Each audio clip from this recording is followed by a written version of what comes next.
Oh my goodness. Over. Akwaba. George, Major Joseph. Over now, Val's Day, how are you also celebrating the Val's Day? It's just 10 days away. I have to celebrate my birthday on the 6th. 6th of February? February, yes. Oh, that's your birthday? That's my birthday. Wow, that's like a week to Valentine's Day. Yes, I have the same birthday with Bob Marley. How old will you be? I'll be 61. Wow. Yeah. Wow. Yeah. Wow. So I've been in this game music industry for almost 45 years. Jesus Christ. And we're still... Older than some of us. The career is older than... Yes. The career is older than some of us. And then we are still warming up. Wow. Yeah. And you still look young. I have to. No, seriously. I mean, you still... Look, let me do this quickly so we can come back to this conversation. Now, once upon a time, did you break up with your partner and still find your way back to each other's arms? What did the magic... What was the magic? I mean, what really did it for you? Was it the forgiveness, the growth, true love, or was it just destiny? Now, look, just share your comeback love story this Val's Day on Joy 99.7 FM and Joy Prime TV right here and win amazing prizes. Share your story to this WhatsApp number 0551 575757 or 055 1111997 with the hashtag Joy Comeback Story. Yeah, that's it, okay? You're gonna win romantic dinners, weekend getaways, spa dates, and more. Just be a part of this Valentine's Day promo. And if you're in Tadi, you know we're coming straight to you. You know we're coming, yeah? 14th February, the first show is at 4 p.m., second show is at 8 p.m. Pulse by Eagle Auditorium. It's gonna be crazy. Let me come back to Uncle Rex Omar. Ofa, wow, 45 years in the music industry. Yeah. At what age did you start? I started at age 17. And I released my first album at age 19. Eh? Yes. When I was 15, I ran to Nigeria just to go and work to look for money to go to studio. No, wait. Hold on. We have to. Let us prove this. At age 15, 15. Yes, Where were your parents? My parents were there. I ran away from the house. I remember I completed middle school at 15 years. And my dad wanted me to become a lawyer, so he was at Form 1. I got a scholarship to go to secondary school. And my dad wanted me to be a lawyer. And so, not to become a lawyer and do my music, I played some game. I didn't go to secondary school. Because when you finish secondary school, the next thing is go to university and go and do law. Go and do law. My dad was a medical doctor, so I didn't go, and then Form 3, he forced me to do common entrance again. I still passed. I think that God blessed me. I was sharp in school. And because of that, I felt that I could do anything for myself. The most important thing was how to read and write. So when I finished Form 4, knowing that my father would push me, he used to, I was close to my father, so he used to give me money to keep for him.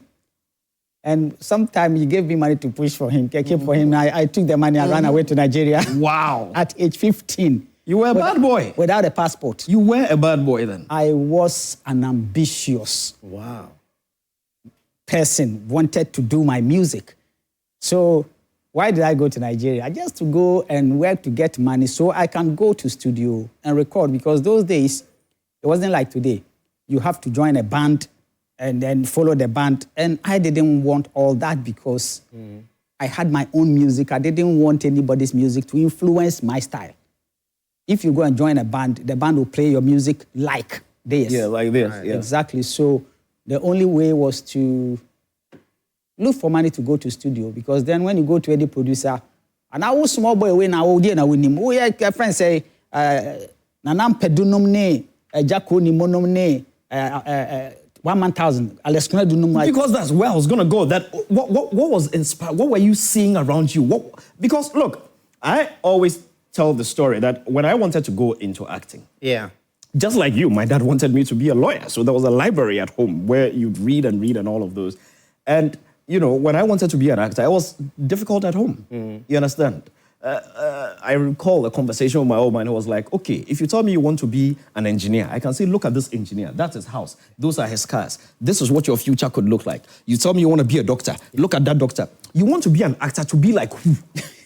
Because back in those days, Yeah. we were all struggling for church with the actors in the with same that. line. Yes. So what were you seeing at 15? Who were you looking up to? Which musicians around were inspiring you, influencing you so much so that you had to run away to Nigeria? Honestly, at that time, it's like music became to me like a It was like some spirit that is on me that I couldn't do anything but to do the music. And I was listening to Kofi Abraham, I was listening to Nanam Pedu, I was listening to a whole lot of musicians, but out of listening to all of them, listening to Fela, listening to Bob Marley, out of all that, I had my own.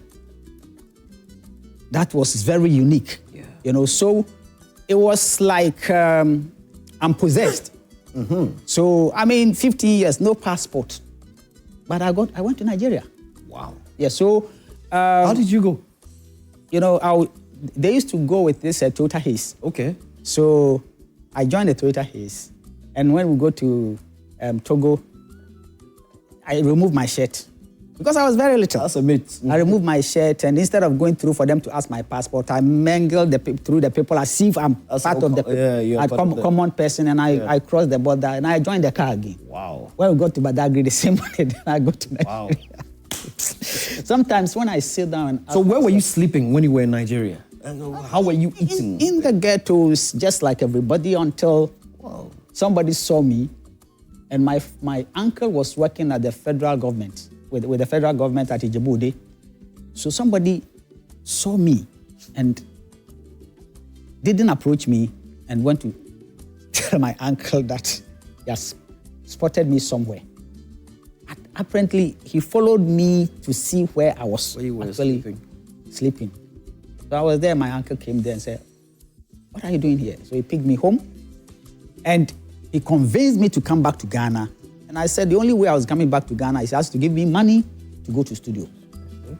And those days, even if he had given me money, it would have been difficult to cross with the money. So those days, Fela and Potty, the one they used to do painting. No, for car. Okay, the one for spraying. So it was very difficult to get in Ghana. So I agreed with him that he should buy me Fela. So he got me a big size of Fela, I think 6 or 7 of them. And I brought it to Ghana and I sold it to go to studio. Wow. Yeah. This is interesting. So my story with music is sometimes I reflect and I realize that God has done so much. Do you remember the first song you released? Yeah, the album was called Adam Sem. That is the first album that had my full name, Rex Osumafu. Yeah. But then when the album came out, I realized that my name is too long. And then I didn't know anything about marketing or branding. I was like raw talent. So the second album, I said, okay, so the Rex, let me combine the Ousu and the Mafu. So that's how I got Omar. Right. So Rex Omar became my brand name, and my real name is Rex Osumafu. I have a confession. For a very long time, I thought the name was actually Rex Omar. And I thought he was from one of these, he had a northern background or something. Did you ever get that from somebody? Actually, I naturally gravitate towards the northern region. Right. In fact, up to today, I don't know, maybe in my previous life I was a northerner because I love the northern region. Yeah. Most of my friends are from there. Interesting. And so a lot of people thought I was a northerner, but actually I am an Ashanti. Interesting. Yeah. Rex Osumafu, they're definitely Ashanti. Yes. Definitely Ashanti. So let us talk about which song of yours was the first that you ever heard played on radio? And do you recall the year? Yes, it's called Asida. Gospel? Gospel. I started with gospel. My first, second, even third album was gospel. Really? And what actually made me change, it's a long story. I was a staunch churchgoer, Assemblies of God. And I remember I went to my pastor that I had a quartet, Sundays we go and sing in the church and all that. And then I went to my pastor that they should support me to go to studio. And they said, oh, he will talk to church board. So after talking to church board, they came to tell me that, the church said they can't use the church money for studio. Wow. And I said, okay. I was young then. So I said to myself, so you pick the Bible and you preach. And because of that, they pay you salary, they pay your wife, Pastor's Appreciation Day, the church takes care of your children's education. Me, I also use the same Bible. I write songs. Then I come and sing in the church, and then all you say is, Radin Shira o Yesu dim. So then what will be my future? So collections will come. And then, so if the church cannot support my talent, then I'll go out there to take the money from the so-called Ewiasefo. Then when I take money from Ewiasefo, I won't use it to record church music. So that's how come I flipped from gospel music to secular music. The church made, will you say the church made God lose a soul, possibly, quote unquote? God did not lose a soul. The church lost a client. I'm still deeply with God. But God doesn't live in a church. God lives here. You see, so I'm very, very, very close to God. Do you go to church now? No, I don't. Since you walked out of the church, you've never gone back? This is my church. You've never gone back? Never. Never. So church is here. Like how many years has it been? Oh, this is long. It's I say 40 years. It's long. And I'm better. I'm far better person being outside the church. I'm not saying I don't have any problem with anybody who goes to church. I used to believe in God. Now I know God. So I don't need to believe in something that I know. You know what I mean? Wow. So let me, touch wood, God forbid. It's not God forbid. It's one thing that would happen to all of us. I will die, Mercury will die, you will die. When you die someday, would you want a church service to be organized for you? This body will deteriorate. I will never die. There is nothing like death. What you call death is the body deteriorating. Anything that has given birth to, where did I get this body from? When I was giving birth, I was like this. This body is just food and water. So when the time comes for me to leave this body, wherever you put it, I don't care. Whoever put it somewhere, I don't care. I have children, I have family. I don't need a church to bury me. The real me would have gone long ago. The time that you guys do churches and do funerals and whatever, they are all human stuff. If I die now, I'm gone. As to wherever you put it, whether you burn it, whether you throw it away, it's not necessary. But you believe in life after death?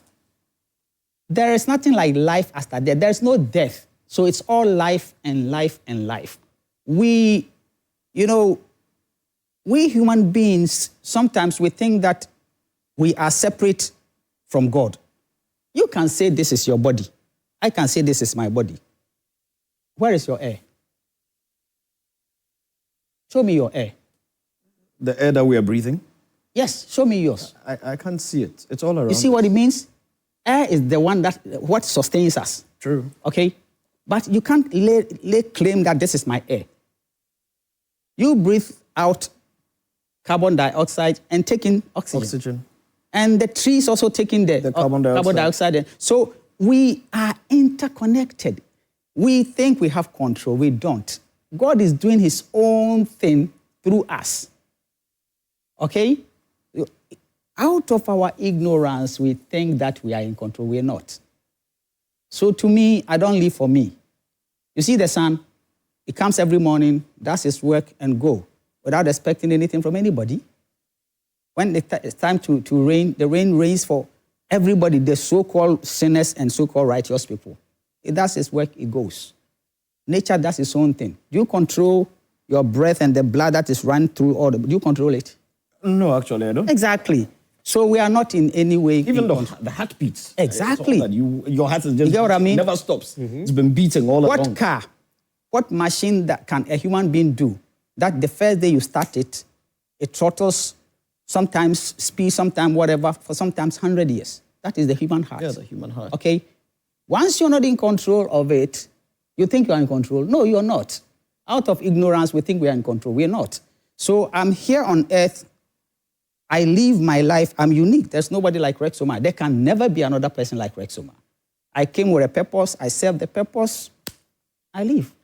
I'm loving where you're going with this conversation. I'm really enjoying it. You know, let me. You know, recently the opposition NPP went for their is it primaries. Is that what they call it? Yeah. Yes. To select a presidential candidate. Congratulations to Dr. Mahmoud Bawumia and the entire team. I think it was largely very peaceful and well organized. Shouts to the police and then the Electoral Commission and all those who were involved as well. Prior to that, there were a lot of prophecies. Yes. Oh, you could tell that's where I was going, eh? I know. There were a lot of prophecies, and some came true, some didn't. Some claimed they put somebody in a bottle and all of those. What do you make of some of these prophecies by some of these pastors? You know, I believe that naturally, every human being who gets to know himself will have heightened senses. You know, we use this our 5 natural senses, but when you get to know yourself, the true self, not this body, you get a heightened sense. That's the one we call the sixth sense. You can see things in reality. Here that we sit, it's not real. It's like a photograph. It's like a movie theater. You see this one? Do you see any wire? No, I don't. But you can speak to anybody anywhere in the world so long as you have their number. Yeah. So the fact that you don't see the frequencies does not mean that the frequencies do not exist. If your eye is open for you to see the frequencies around here, you can't even move because it will send a signal to your brain and the brain will say that so you can't move. To be afraid. Exactly. So the same way. But most of them exaggerate. No serious prophet will commercialize. Do you think God is a mere, when God shows you things, He's not expecting you to always go out and when a prophet comes to sit on television and give prophecy, do you call this a prophet? God does not release messages through charlatans. So how can God tell you something? And then later you come and say, oh, I made a mistake. So it was you that made the mistake or God that you claim showed you that vision. Now, people are taking advantage of other people's ignorance. You cannot come and tell me because you are a prophet, God has told you something about me. The God that indwells me did not tell me, but he told you to come and tell me. They take advantage of people's ignorance because most 99% of people on planet Earth are driven by fear. Fear of what? Fear of failure, fear of death, fear of rejection, whatever, disease and all that. So anything anybody tells them, the fear is already there, so they accept and give their power to those people. Instead of surrendering into themselves, God lives here. He's closer to you, He's you. You should go back to gospel music. So the thing is, this same voice that is talking, a time will come. The mouth will be there. It can't talk. So who is talking through this mouth?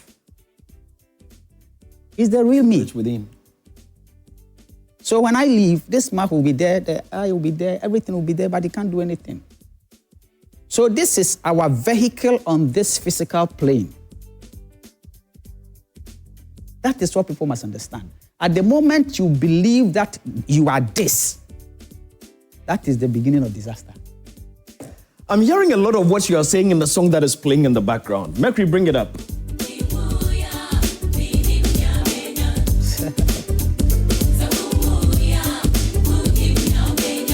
This song is actually one of my favorites from you. Yeah. It is deep, it is heavy. What informed it? And what were you talking about in this song?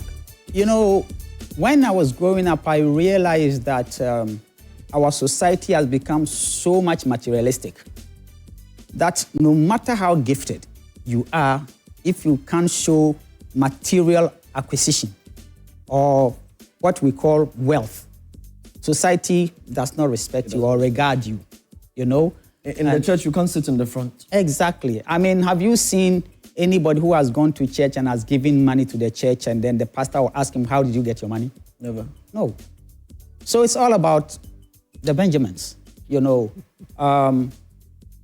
In most cases, people who are not materialistic or are spiritual don't put too much attention on materialism. And society frowns on that, you know. So I was just trying to let people understand that there is much more to our reality than material stuff. You know. It is a very, very, very deep song, and I love it. Yourself, when you listen to your songs, which one is your favorite? My favorite songs are not really played on air. No, but one from your catalog. From my catalog, yes, I like most of my spiritual songs, like and if you listen to my last album, I've had most of my favorite songs are on my last album. I have a song called Bright and Sunny Day and Why, Where, Who. Okay. These were songs that are my true spiritual songs. I did the songs for me. That is why I released them. I didn't promote them. I did it because just like mango bear fruits of mango, I had to give out what God has given me. Whether I would take 100 years for somebody to discover the song, so be it. Just put it out there. I just put it out there. My second favorite is Da Da Da Da. Also about Wabi.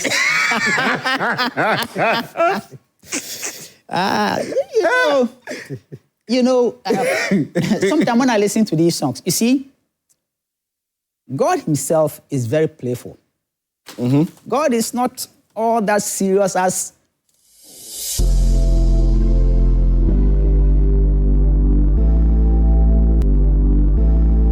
laugh. And so I have jovial songs. I have, this duality for light. It is one coin. You can never perceive light without darkness. How can you say light is good and darkness is bad? Light is opposite of darkness. Exactly. Light has its purpose, the darkness has its purpose too. Just like me saying that, oh, my right hand is good and my left hand is bad. Even look at you. You are divided into two. It takes a man and a woman to procreate. So in this physical realm, everything is two. But the two comes together to do something. So me, I embrace every aspect of me, my sexuality, my bad boy, my good boy. There is nothing to me like good and bad. There's nothing like good and bad. I may do something that you may think is good. So be it. That same thing that you think is good may look bad to somebody. It's up to you. But to me, I live by the day, every minute, every second. I don't think of tomorrow or what is past, I can't change it. What is ahead, it hasn't gotten there. Why should I be bothered? So I live now. Growing up as a young musician within Ghana and traveling around doing your performances, I had a lot of, musicians have a lot of pressure from girls. Did you ever encounter any of these pressures? Yes, I did. I did, but I got married to my wife very early, at age 24. Wow. Because I know... Your darling is sitting here telling me at 26 he's too young to get married. Maybe it's because of their generation, but I got married at age 24. When did you meet your wife? Where did you meet her? I met my wife. My wife is somebody that I saw her spiritually. Oh, wow. Before I met her personally. Prophet Omar. So the very day I saw her, I knew this is my wife. Wow. Because I knew her in my dreams, in my visions before I met her personally. This is interesting. So we've been together till today. We have 4 children, and we are still like this. Oh. I am not saying I'm an angel. I'm a man. But she is my one and only wife. You're 61 now, and you've been married since 24. My first daughter is 35. Wow. My last one is 24. Wow. So I'm a free and happy man, you know. Very, very happy man. Oh, wow. No. It's good to start early. I still feel... Yes. The kids are your friends now. They are my friends. They are my everything now. They advise me, I advise them. When you come, we are like buddies. Me and my son, we are like bodies, you know. So he will bring his perspective of the Gen Zs, and I say, you guys, you don't like the process, you want the outcome, go through the process, and he will come and tell me that, you see this thing, you are trying to do it this way. If you do it this way, it's faster. Sometimes it makes sense. But I was brought up to follow process. Lovely for them. Then they don't understand that you have to go through the process, you know, so they want outcomes. So you got 1 boy and 3 girls. 1 boy, 3 Anybody girls. taking after you the music? I discourage them. Why? Mimi plays piano, but she's an engineer. Why do you discourage them? Because Ghana is not ready to support music up to today. Are you saying music hasn't paid? I can tell you that 96, 97% of Ghanaian musicians are not making money. The very few that are making money attracts people, young people, to go into music. They go to music out of passion. But the business aspect of it that will sustain them is zilch. But globally, one of the best ways for people to make money through music is through royalties. I mean, you were chairman of the Ghana Music Rights Organization for how many years? 4? I've been 4 years, and I have still been around that organization up to today, because if I leave now, there'll be chaos, there'll be vacuum, nothing will happen. So there's no chairman for Gamro? There's no chairman. So you're still Gamro chairman, technically? Technically, I'm still there, waiting for them to do elections so that I can hand over and leave. Because if I hand over now and leave, I don't know. So I'm thinking of leaving next month, which is, we are in February. We're in February, yes. I'm thinking of leaving this month because what I went there to do is finished. We've digitized Gamro and I'm going to launch it and I leave. Yes, you were talking about music not, making money and all of those. So, but you were chairman of Gamro. No, you see, chairman of Gamro is just a drop in an ocean. I'm talking about the entire music or creative economy ecosystem. Ghana is still not ready. Look at our IP industry. Now go to the copyright office.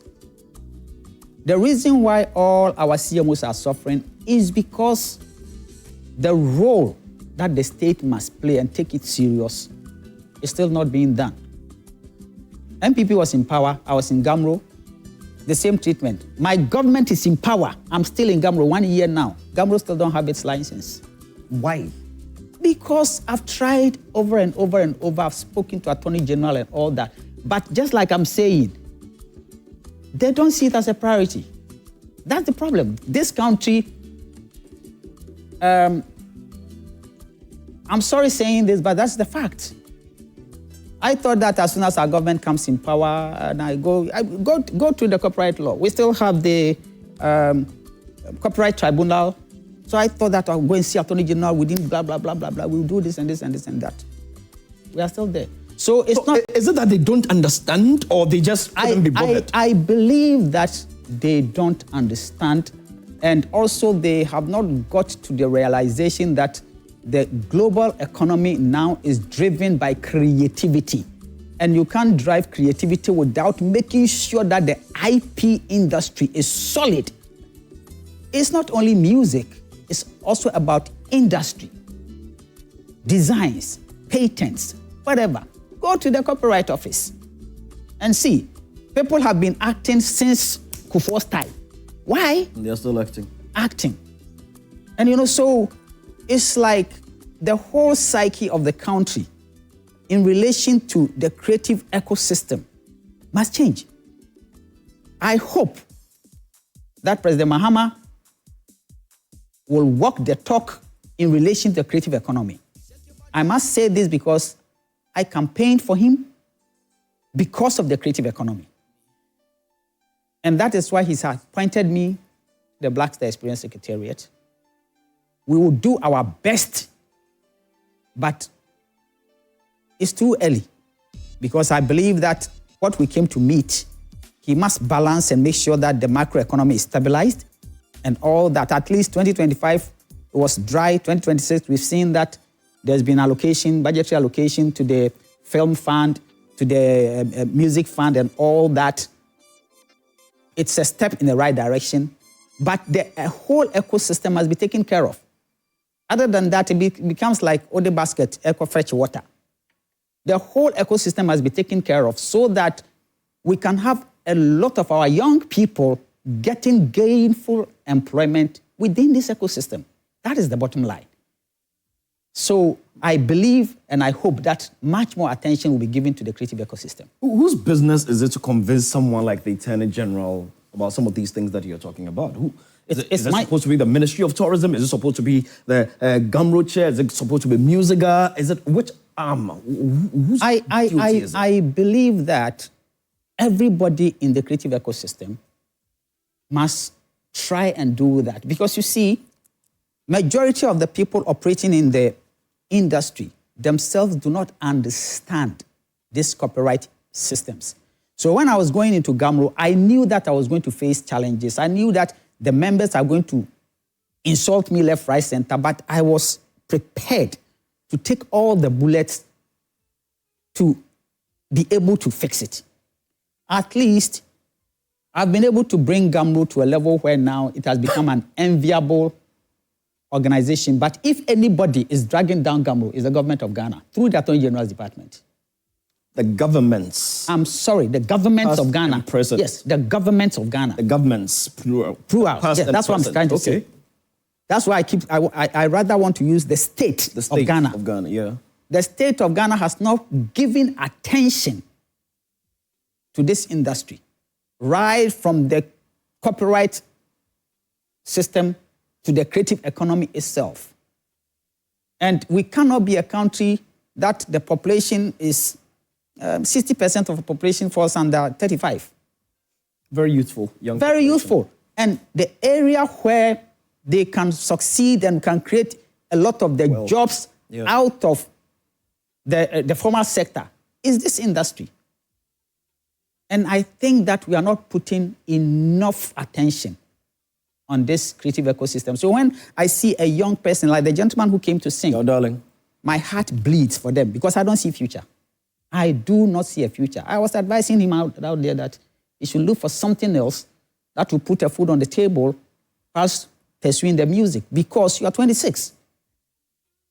And I don't see a future what you're doing. But others are making it. You look at your Shatawales, your Stoneboys, your Saminis, your How many are them? Your Kim Promises, How many? Your Efias, your Wendy Shays, your Mercury Quays, your Andy Dusties. They are making it. How many are there in percentage points? Well, if you have 1,000 musicians operating in Ghana and you have a couple of them, 10, 15, 20 at most, seemingly, even if it's 100. Even if it's 100, seemingly making it.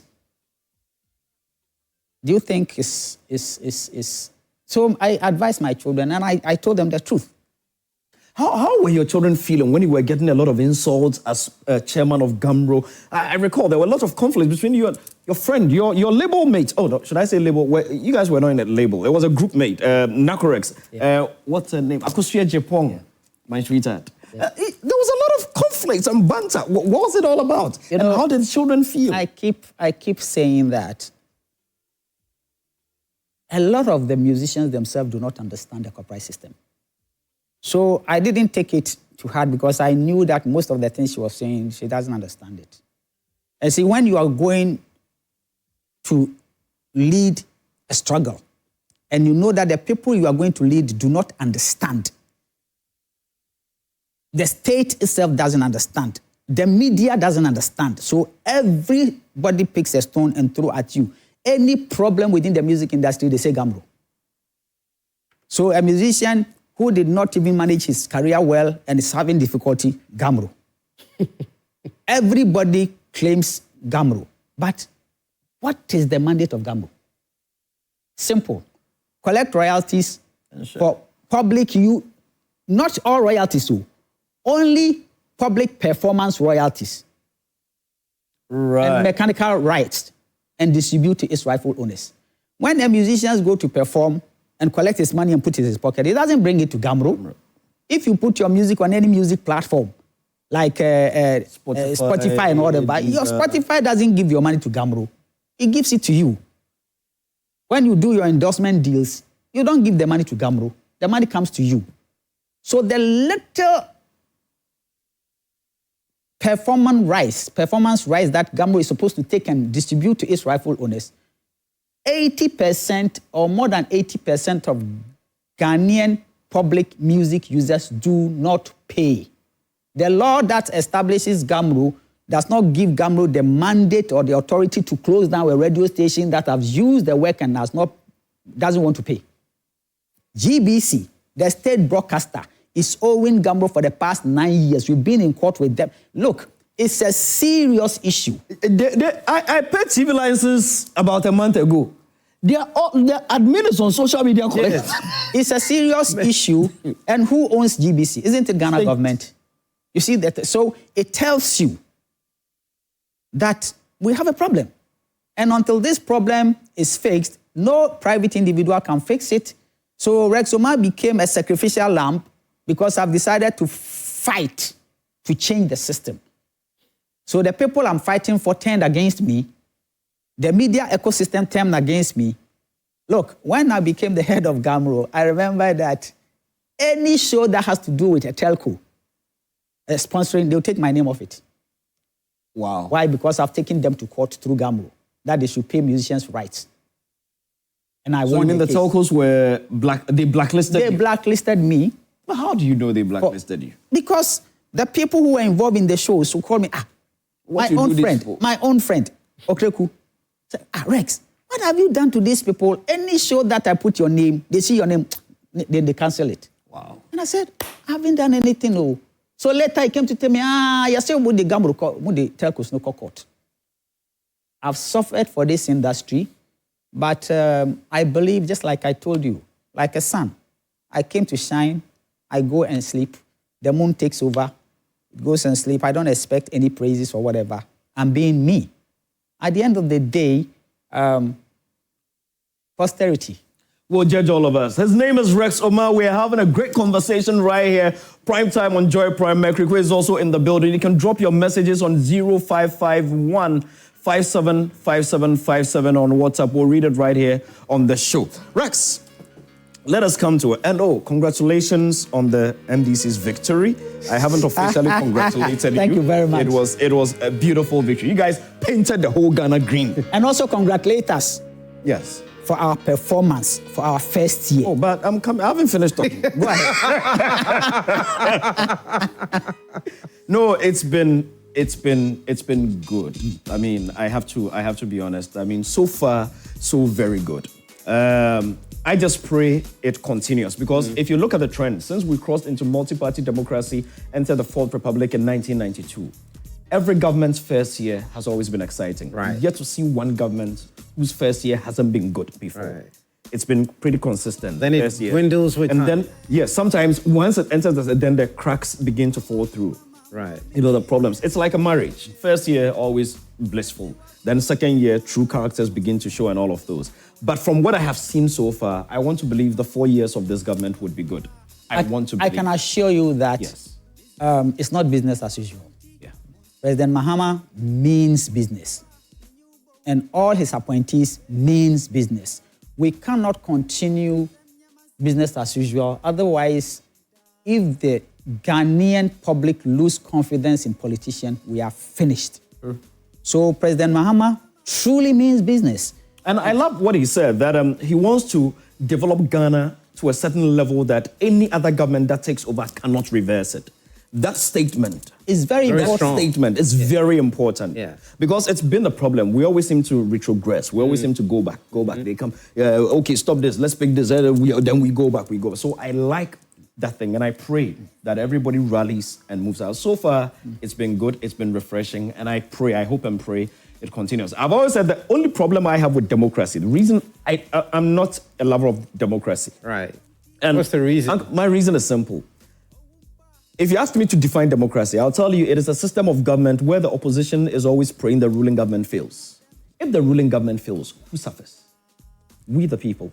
Yes. But that is the only reason. Including the opposition? Yes, including the opposition. But that is the only reason, mainly the reason they would need to be able to come back to power.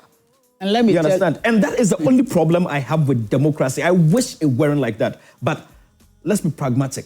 that is what it is. If the ruling government excels, does very, very well, what would be the reason for a change? You see, the thing is, I also personally don't like democracy, the way we're practicing it. Yeah. Why? Because you have babies, you have children, let's say you have 4 children, and they are all toddlers. And you are saying because of democracy, I should give them the freedom to do whatever they want.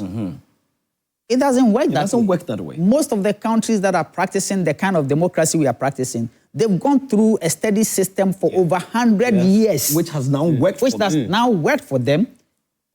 Democracy only thrives on elite minds. Yeah. Right.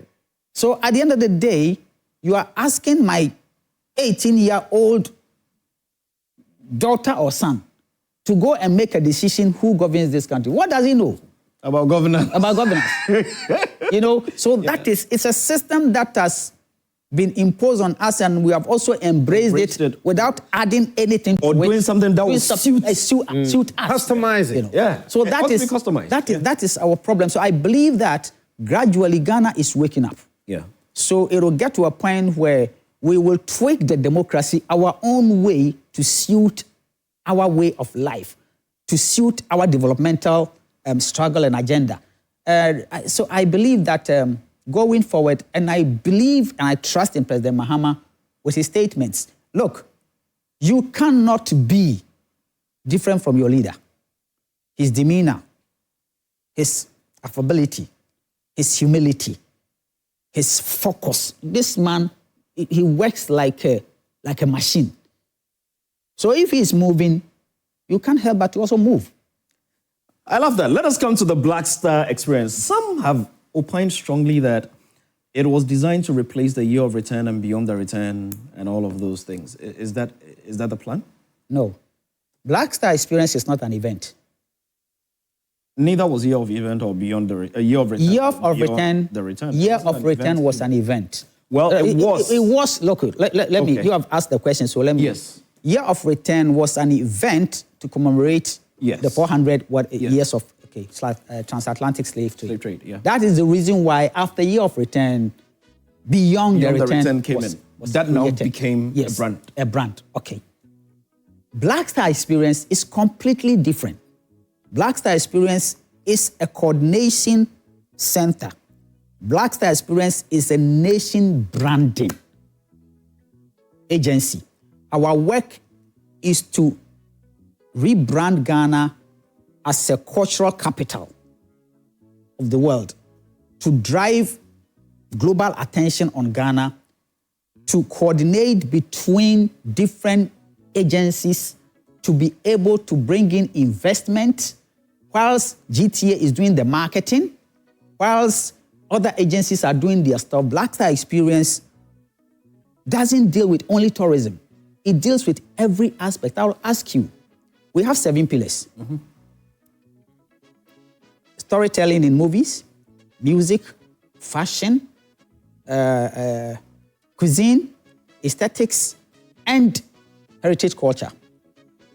How can you develop cuisine without agriculture? Not possible. So what is your Black Star experience in agriculture? You want to develop fashion. How do you develop fashion without cotton? Once again, agriculture. What is our Black Star experience in agriculture? So these are the areas. Why do you think a Ghanaian will be given estate money? Go and do this. He says, Mafa, I've taken the money. A lot of people these days don't understand what it means to be a Ghanaian. So we are to redefine the Ghanaian identity. What makes us who we are. And in doing so, education comes in. So we are yet about to release a book for the school curriculum about patriotism. Interesting. We've lost it completely. And if we don't start from the children, they won't understand what it takes to be a Ghanaian. Why should we even sacrifice for this country? So Black Star experience is a complete different Black Star experience to help to change our attitude, our mindsets towards even work. Now, you know one of the major problems for investors in this country? Tell me. the Ghanaian working attitude. You open a company, whether you borrowed money or whatever, you employ these people, and the next thing is he wants to be richer, faster, maybe steal your money to go and open his own. And this is a major problem, that if we don't have this attitudinal change through education or form of capacity building or reorientation, we can cry 1,000 years that we don't have jobs. Nobody will create the jobs. I know a lot of people who are having their money sitting in the bank for the fear of setting up a company that they'll frustrate him to even get a high blood pressure and die. So Black Star Experience is to help to create platforms, to bring businesses, and to also help to raise investment to develop the tourism and the creative economy infrastructure. For example, we are working hard to build the National Theatre in Kumasi. We've gone very far. I hear 24 is giving you land. Yes. We have not formally break communication because we believe that we work hard in silence and let our Lamborghini make the noise. But the previous government started a theatre auditorium of a sort in Kumasi. Those are amphitheaters. So what is the state of those ones? They got to some 25% and they are there. But government is a continuum. Are you abandoning Government them? is continuum. They took the money from World Bank. And those projects are under Ministry of Tourism. So I will not be the right person to speak about this. Okay. So I'll leave it there. What we are doing, we are working hard to make sure that we are able to raise private capital through PPPs to do some of these projects because we are learning from the past mistakes. Any project that is driven by private capital is managed profitably so that the sustainability and the maintenance will be there. So most of the projects that we're getting involved in, we make sure that it's PPP so that it can be commercially viable and then serve the people for as long as possible. So that's what we're doing. That's interesting. You work though. We are working. You worked with all these people? Yeah. Wow. You have a song with Kool and the Gang? Or you shared a stage with them? Actually, I shared a stage with them. They wanted to go with me to US to do stuff. My father didn't allow. My father didn't allow me. How? The legendary Fela Kuti. Yes. Wow.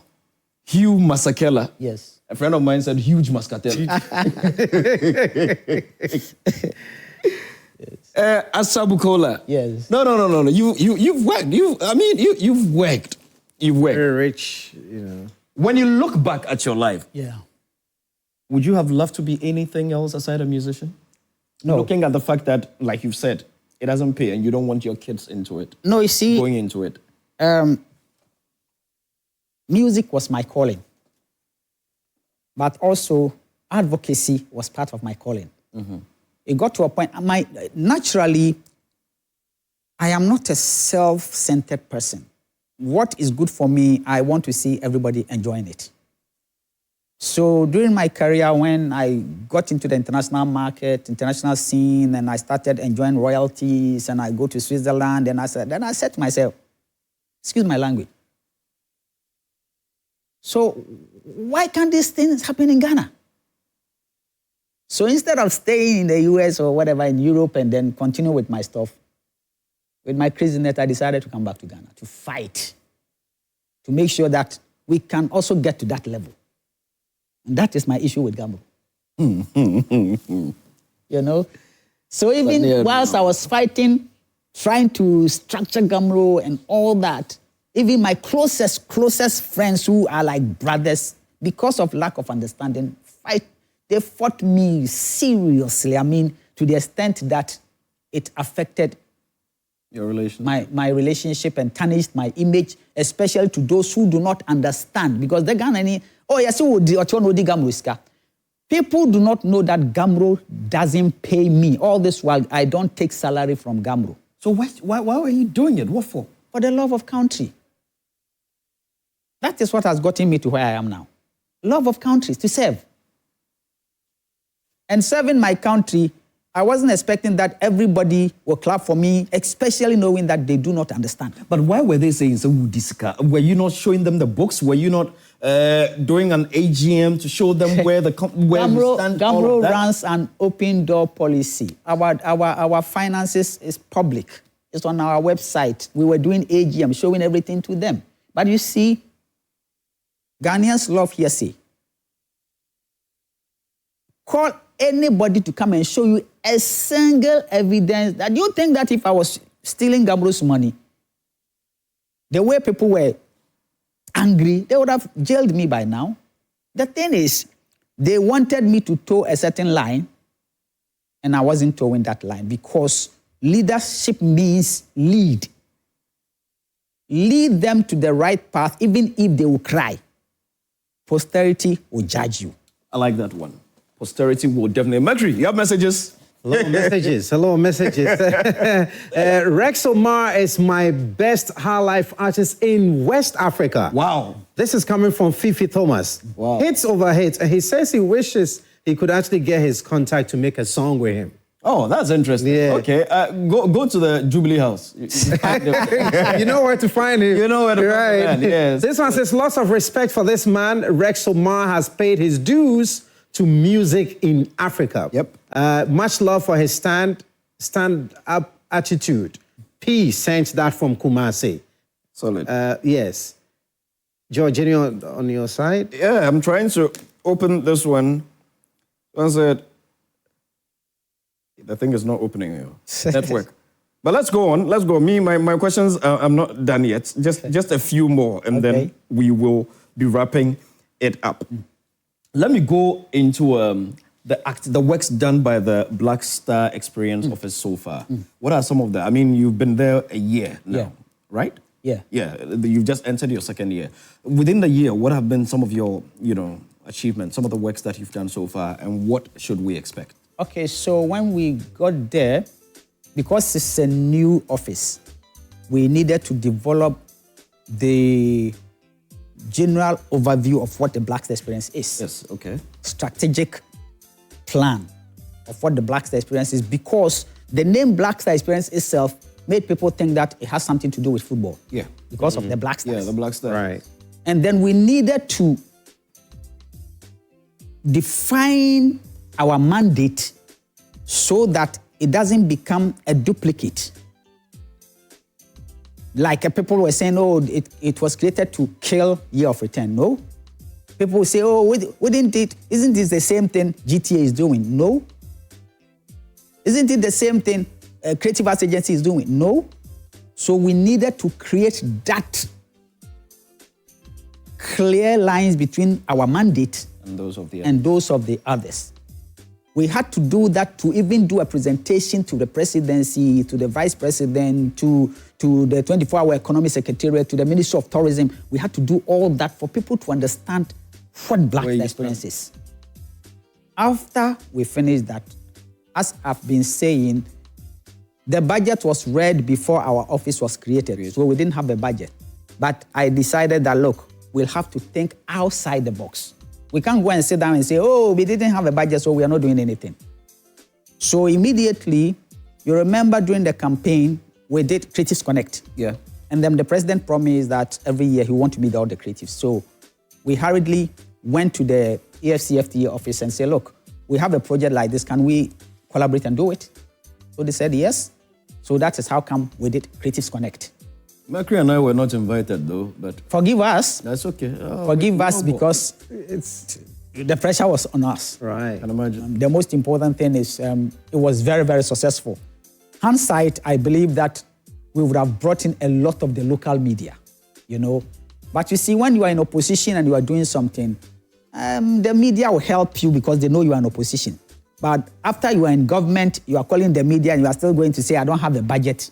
It was a difficult sell, yeah. So that is why we did not want to bother the media, because you can't be in government. No, we are not even talking from media, but we are talking from creative perspective. Exactly. We are not invited as creatives. Yes. Mercury is a musician. I am an actor. No, but the thing an is, event planner, a writer, because we didn't have a big budget, we took five people from all the regions. Right. And buzzed them to Accra, gave them a place to sleep and all that. If we had opened up for everybody, it would have been difficult for us to deal with it. Some have also said that the people that were invited were mostly NDC prone. It wasn't true. It wasn't true. It wasn't true because I remember even when we were launching it, I invited Freddie Chamens, I invited Socrates and all those things. I mean, look, President Mahama doesn't want us to become too much partisan. We are one Ghana. Yes, exactly. You know, we are one Ghana. So, look, you think that I'm doing a program like Taste the Culture? Weren't you there?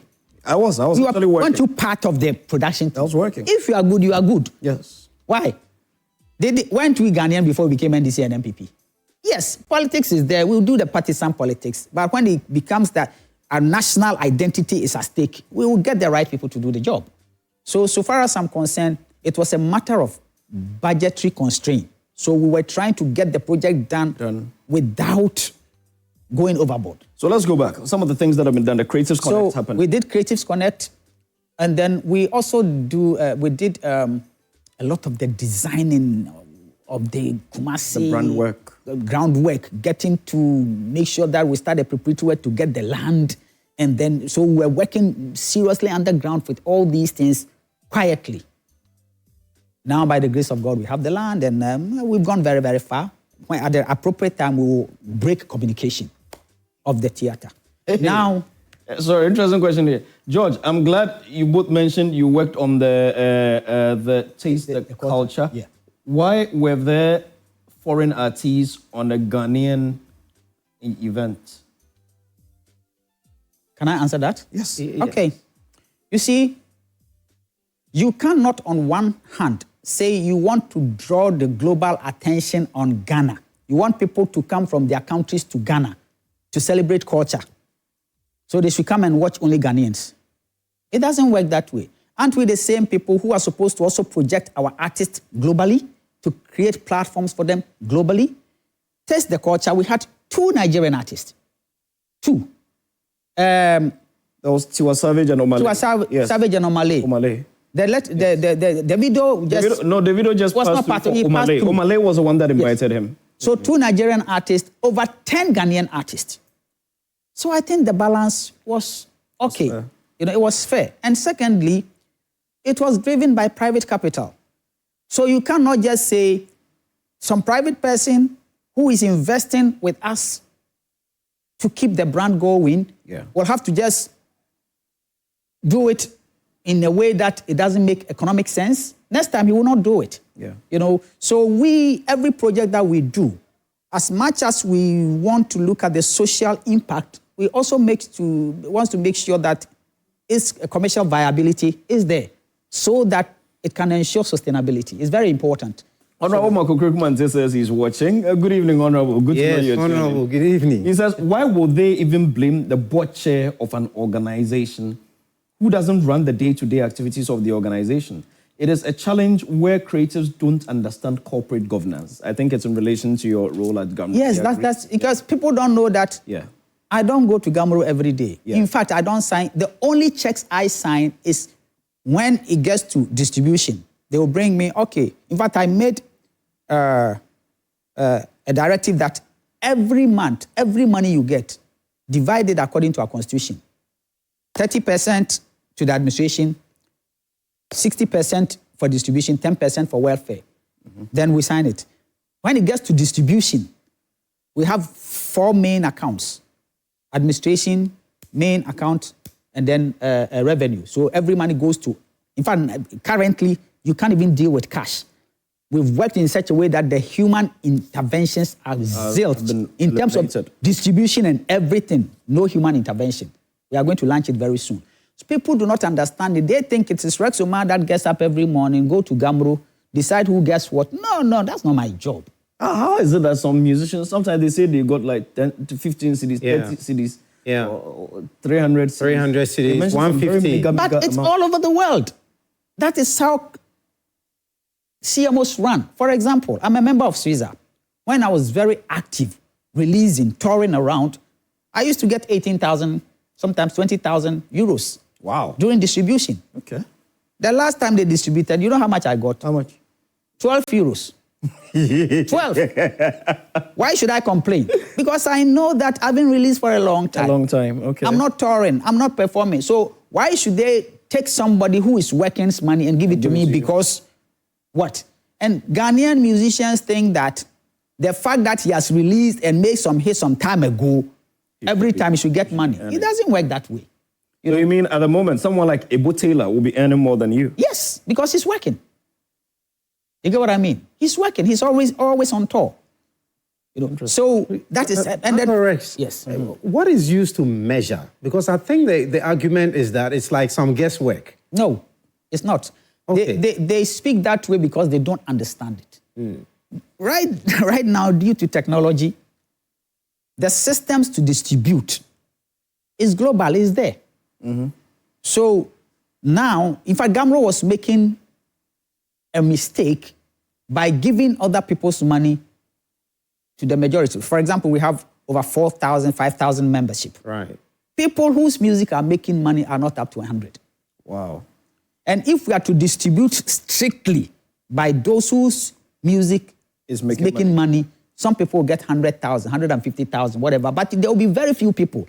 And the rest of the 4,000 will not get nothing. But isn't that what it should be? That's what it should be. But if all the 4,000 jump on the street and come to your radio station, you give them platform to still insult me. And then you show them the evidence that this is the evidence. The thing is, you show them the evidence. Are they interested in the evidence? We send them the messages on their phone to tell them that this is how much you made and blah, blah, blah. They will not, look, somebody can travel from Kumasi to come to Accra just to tell you that Nissan can sika. Then say, but you've distributed, you check your phone. I check my message, then bring your phone. Then you open it, you go to his wallet, the money is in there. Oh, check my sorry, pa, or too quiet for Kumasi Abakra. Meanwhile, you know. You see, so because you know the problem is it's quite you know, because George, in the bit to be fair, it looks like you also not be fair to some people. So you see, the thing is, we consulted the bigger CMOs like the Swizzers and the PRS, and then they advised that, look, in the third world country, this is how you go.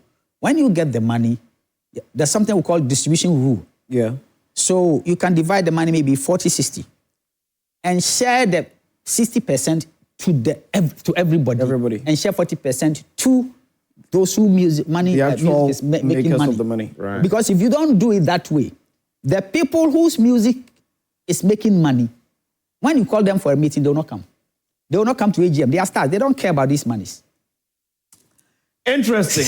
Oh my goodness. If we want to continue this conversation, Yes. we'll not. Currently, when you look across the music space, if you were to, are you planning getting back into active music? After 65. After 65, you're going to get After back. 65, I'll get back and do the music for the love of it. Right. Because when I got to 40, I realized that if I don't get something else going, I'll grow up chasing gigs with small boys. Yeah. So I decided to keep writing and keep writing and keep writing. So when I get to 65, that I can say, okay, now I'm done. Then I can go to my love. Playing music for the love of it. Playing it not because I have to play. Because sometimes some of my colleagues get to a level where even if they have to sit in a wheelchair to perform, they have to, because if they don't perform, Kombede. And that is what I vowed, that I'll not get to that level. I should be able to do other stuff that will secure that old age thing so I can do the music for the love of it. So I'm 61, 4 years more, I'll get back into music. You get back into music. By the grace of God, if I'm still alive. The If you were countdown is turning, on. yeah, Becky, we'll come to the message. Yes. If you were turning 65 today, who are some of these acts that you would love to collaborate with? A lot of the young guys are doing marvelously well. There are many. Give me like 5. Randomly, not in any particular order. This young boy, what is his name?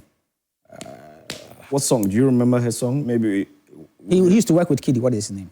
Kwame Eugene. Right. Is one of them. He's a good musician. Yeah. And then I would love to do something with Kofi Kinata. He's a good musician. And Move. Team Move. yes, and a couple of them. A couple of them. Right. Some of them are doing very, very well. And I've got collaborations with a lot of them already unreleased. Oh, I see. I have a collaboration with Manifest, brilliant track. Right. I have another one with Samini, brilliant track. But Okay. I'm keeping them for vantage sake. So when the Okay. time comes and I put them out, we're like, wow. What about Sarkodie? Sack, you see, me and Sack, our issue is we've tried to do stuff. But anytime I give him a track, he says, Uncle Rex, can you give him another one? Because Sack Yeah, Sark works on feeling. works with feeling. Yeah, he so works with feeling. I'm trying to get him something that He will feel. he will feel. So it is still in the Still pipeline. In the pipeline. Yeah, that I know very well about Sark, you know.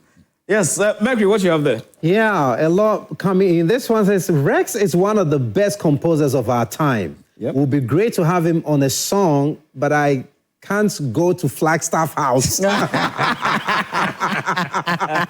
Big soul sent stuff from Amasaman. And we have this one. I think Rex answered that, but let's go over. It says, hey, family, kindly bring this man back to provide more information, especially religion, God, man, on this planet Earth. From Jimmy, from Liberia, actually. Says, Yeah. according to him, after death, what next? Well, Rex said no death, but Uncle, would you want to answer that? Oh, he said it's just the body that Yes. decomposes. Yes, it I mean, deteriorates, everything but the soul never dies. decomposes. Yes. Because if God created us in his own likeness and image, Exactly. can God die? Nope. Yes. So God doesn't die, so how can you die? You will lose the body, and in any case, the body was accumulated here. Exactly. And everything that you got here on earth, you leave it. Exactly. You know, so your body, you ate food, right, and water, and you got this body. So you leave the body, and the body will be used for manure to grow more food. End of story. What made you write Abiba? Okay, this one. I remember. It's my last but one question. Okay, I remember after Nacorex, Yeah. we had to go back to our individual brands. But because Nacorex has become a big hit, coming back to Rexoma was difficult, like bringing back the Rexoma brand. So I did an album called Kutusa. I thought it was one of my best albums, but I did everything. They didn't mind me. So I had to go to England to work. Again, to go and work to raise money to go to studio. So I was with my wife. And I came to Ghana and realized that Jeduble Ambule has done a song called Ragum Ragum Zo. And everybody was chasing it. And I heard even His Excellency Jerry John Rawlings singing that song. And I said, The so Ghana, for this is what you want. Okay. So I went back to, because at that time, it was do and die affair. I didn't like being in England. And so the only way I was there was to raise money. So it wasn't a matter of going to do a recording. I wanted a hit. Right. So how do you get a hit? To my understanding, the human ear is like our tongue. When you do a coffee and put 1 cube of sugar in it for a long time, it gets to a time where you can't feel the taste unless you add one. So I wanted a different perception of sound from a Ghanaian engineer. So first, let me do a fusion. You go to a club, you hardly hear a Ghanaian music played in the clubs, at the clubs. And then also the points, the sound quality that will make people dance to the Ghanaian music in a club was not there. So I said, okay, let me make a fusion with high life, sukus, and hip hop. So if you listen to Abiba, the programming is pure hip hop. Yep. The guitar is sukus. Singing is high life. So that was the fusion. But I'm not going to work with any Ghanaian engineer. I wanted a different perception of sound. And I will give you an analogy.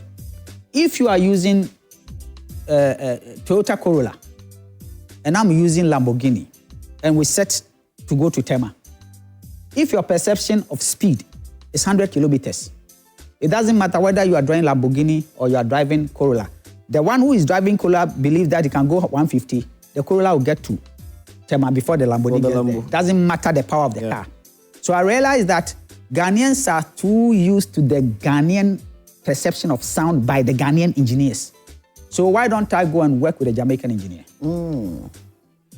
That was the trick of Abiba. So it was recorded by a Jamaican engineer and a producer. Wow. What's the name? Bill Campbell. Bill Campbell. Yes. Okay. So that's how come Abiba became unique. It was different. Yeah, it was completely different. So I couldn't afford to do another album that was a flop. Because if Abiba had become a flop, it means that I would have stayed in UK. That I didn't want to. So my best bet was do something that can unique. become a hit so you can go back home. Who shot the video? It's Ibrahim Mohinijan. Oh. Yeah, he can. The biggest at the time. Exactly. And this is the first music video he shot. Oh, interesting. So this video came to change the Ghanaian music video landscape. The landscape, yeah. And then the second video we did was Fawakuma. In fact, he shot on 60 millimeters. He finished, took the whole thing to England. He said he's going to do something called telecine. I said, so we wanted to change the face. And then by the grace of God. This also the Jamaican? Fawakuma? No. So after we finished Abiba, I came back to Ghana and I said, okay, so why don't I go to UK with Zab Mallet? Okay. And do Fawakuma. So we went to Manchester and we did. We want a TV version of the library. I swear. I swear. No, because this is another special one. So, my final one, Nacorex. Yeah. What inspired it? What made you come together? What caused the split? Nacorex was something that happened in default. We happened to be under one management. Okay. So it was actually a collaboration that we did, and it became a big hit. And then we started performing together. And before we came together as Nacorex, I had done my third album. I had made a hit of Akwala Ketikete Oma Mesa Now Open and all those things, performing with Kool and the Gang and all these things. So I was an established You were a artist. star already. Amanziba has done Ama, a big hit. Akoso Japan has done Frema, a big hit. So there was no way we were going to continue for me to sacrifice my career as a Rexoma to become Nacorex. So it was just, the split was just a matter of clash of ideas. So I knew the direction I wanted to go. So I didn't want to be bottled into a group, So we thought that we will, after the Nacorex hit, we will run it as a label.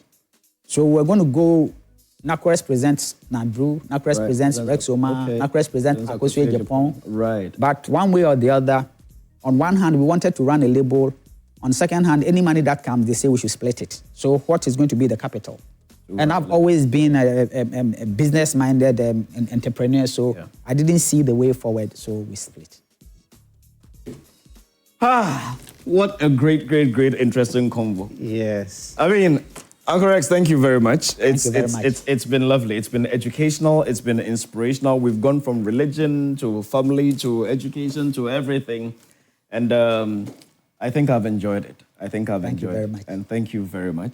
And congratulations on your appointment as CEO of the Black Star Experience. I mean, me, you know me. You always have my support. Yes. Anytime you call. And then I also use this platform to thank all Ghanaians. Yes. My fans. And then also thank His Excellency John Dramani Mahama for having the confidence in me to give me this responsibility. It's a huge one. And then with his own guidance. And then, in fact, he's been very supportive with the Chief of Staff, with all the Office of President. They've been very, very supportive. Because, we are from the private sector, so this is my first time being in government, but I'm learning very, very fast. And I know that, and I pray that God will work through us so that we can deliver President Mahama's mandate.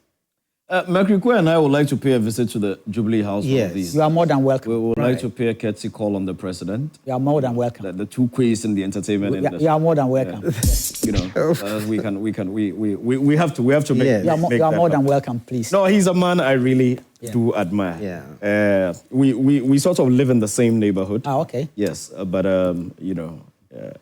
Every time you go reach the gates, soldier car, amok car, you arrange yourself and then you pass quietly.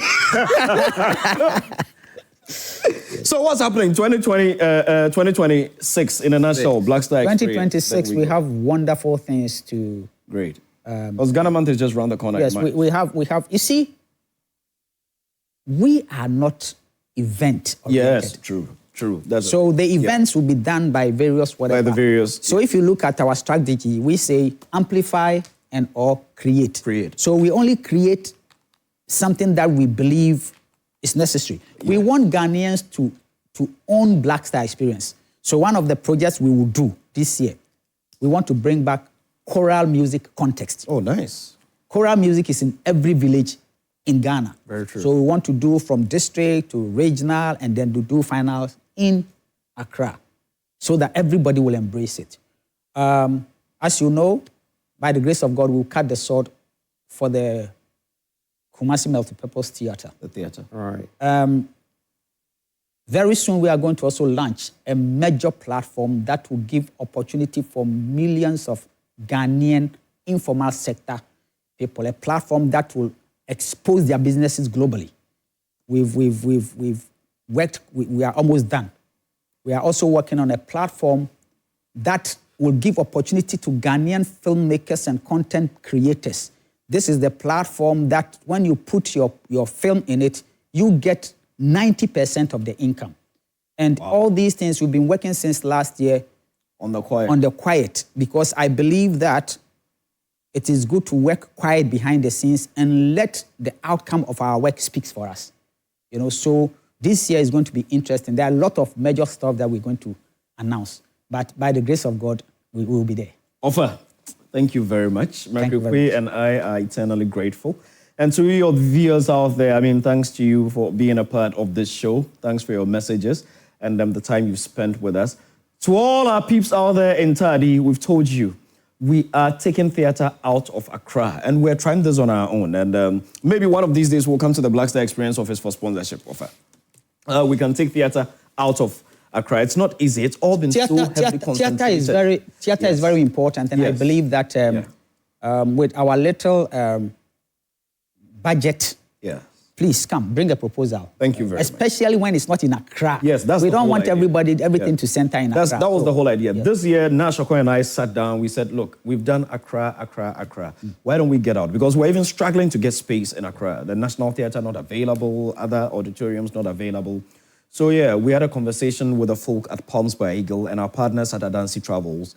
And we are trying to take theatre. We are trying to carry about 200 people out of Accra. And on the way, they will experience the Cape Coast Castle, they will experience the Bisabrewa Museum, Very the important. Kakung Park, and then we'll go watch the play, have dinner, and then they lounge at the Isipon Beach Resort, and then we come back. You know, let's do something different. Please bring the proposal. Whatever little thing that we have, we will squeeze and support. Thank you. Right. That's the way it is. That's the spirit.